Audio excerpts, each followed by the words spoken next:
hindi pa na-air. Patay talaga sila niya. Lago! Ito talaga, Ryan. May gusto lang ako tanong, ha. Kayo, alam ko kasi kayo ni Jason mag-best friend kayo. Halimbawa, di ba? Di ba nagka-problema si Melay at si Jason, may tampuan. Ano ma-advise mo sa kanila? Halimbawa lang eh. Anong payo mo para magkaayos sila agad? Sabi ko, Jason, Oo. invite Melay Starbucks. Tira solusyon sa problema. Sabi niya, Jason, bro, walang pera ako. Taga, parang may totoong nangyari Parang totoo ba to? Kaya totoo yun. Nagtampuan sila? Hindi. They will marry. Ha? Ano? Ano?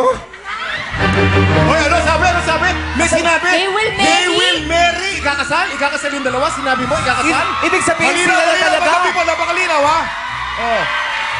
Hindi, Kuya Ano ba Bong. yung Jason? Hindi kasi, alam nyo naman mga tol, hindi natin siya maintindihan. Ipapaliwanag ko. Malinaw. Jason, paliwanag mo. Kasi gustong-gusto niya kami dalawa magkatuluyan.